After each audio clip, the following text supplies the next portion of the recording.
Salut l'équipe, est-il trop tard pour acheter des cryptos les gars? On me pose souvent la question en ce moment et on va en parler, surtout qu'on a un petit retracement ce matin, donc ça c'est plutôt une bonne nouvelle, justement pour savoir si c'est le bon moment. Évidemment on ira voir le BTC à court terme et plein d'autres petites choses. C'est parti avec un BTC ce matin qui est repassé sous les 100 000, on perd 0,7%, on est à 99 200.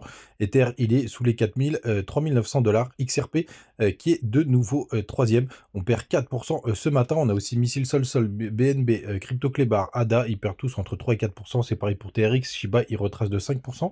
Link, lui, c'est le seul dans le vert dans ce top 20, plus 4,8%. Quand on continue de descendre, c'est pareil, beaucoup de rouge, même s'il n'y a pas de gros dévissage. On a VET et FET qui perdent à peu près 4% chacun. Pareil pour Hype. On a XMR qui est aussi dans le vert à 3,9%. Et aujourd'hui, c'est Atom qui ferme la marche avec moins 3%. Il est 50e, les gars, du côté du daily du BTC. Pour le moment, on a une belle bougie de correction. On s'approche lentement mais sûrement de ma petite trendline. On va voir quand comment on va réagir quand on va la percuter, parce que pour moi, c'est inévitable, tout simplement. Donc les gars, grande méfiance quand on va arriver sur cette zone. On a aussi une jolie trendline que vous voyez juste là, qui pourrait aussi être touchée au moment où on va chercher ma trendline RSI. On va voir ce que ça va donner de ce côté-là.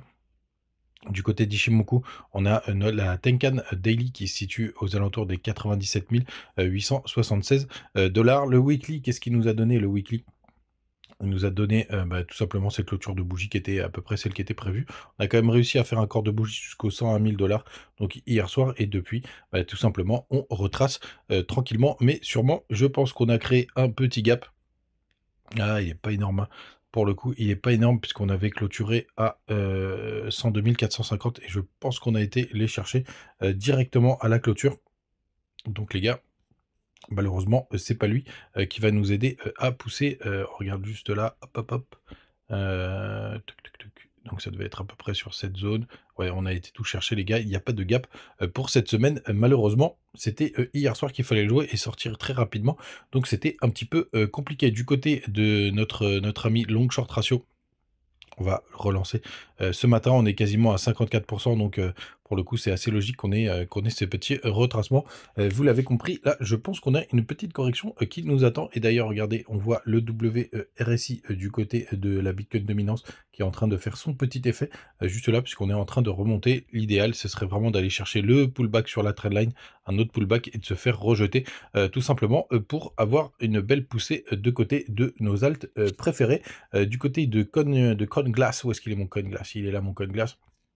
On a eu quasiment 300 millions de liquidations, les fundings sont encore assez élevés, sauf sur Ether, tiens, étrangement. Le crypto Grid est toujours dans l'extrême grid, on est à 78, tout simplement. Encore un petit peu de Bitcoin qui sont rentrés sur les échanges.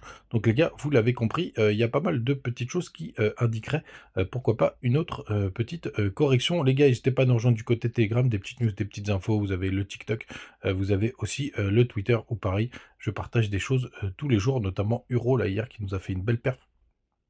Tout simplement, et on arrive au sujet du jour. Et aussi vous avez les liens du côté de BitGet, Mexer, BingX et Bitmart pour tous ceux qui veulent différencier leur portefeuille crypto. Donc hier je vous tweetais, quand je pense que mon PF peut faire encore au moins x5 d'ici mars, j'irai chercher ma nouvelle voiture, mais c'est pas le sujet, c'est surtout le x5 les gars, et c'est vraiment ce que je voulais vous partager aujourd'hui. Alors pour moi, il est encore possible de rentrer sur le marché crypto, mais si vous rentrez maintenant, il y a quand même un risque de se faire tout simplement défoncer, puisque regardez, je prends NKR tout simplement, et pour moi, si on trace un Fibo qui va du bottom jusqu'au top, tout simplement, on pourrait quand même avoir un retracement. Alors en général, c'est les 0,68 qu'on peut aller chercher maximum, hein, puisque je considère qu'on est encore au bull run.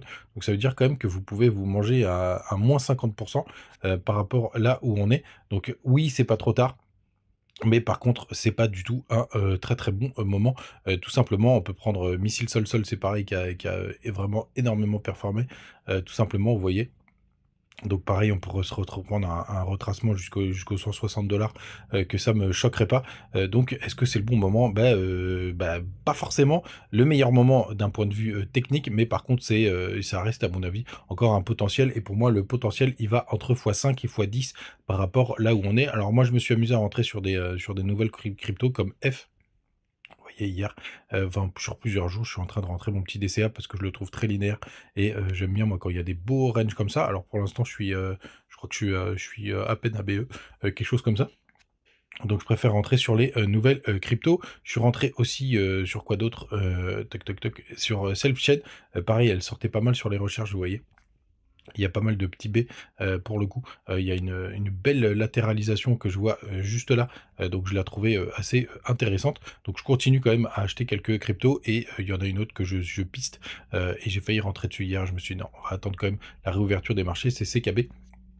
Où je trouve aussi, qu'elle a une bonne gueule, mais pareil, il faut être prêt. Vous voyez, là, on est juste là, on a été rechercher les 0,68 et je pense qu'on pourrait, pourquoi pas, aller retaper cette zone vers les, 0,14, en tout cas avant de repartir. Donc si vous rentrez maintenant, bah, vous pouvez vous prendre quelques petites corrections, et c'est ça qu'il faut quand même avoir en tête, c'est assez, important. Tout simplement, les gars, on se retrouve, on faudra bien regarder la réouverture des marchés américains. D'ailleurs, je voulais vous montrer, quelque chose. Ça fait un moment qu'on l'a pas regardé, c'est le dollar, puisqu'il nous a fait quand même quelque chose d'assez intéressant. Vous voyez, je vais vous montrer juste là. Avec cette petite mèche là, il est parti chercher toutes les liquidités qu'il y avait au-dessus des 107 points.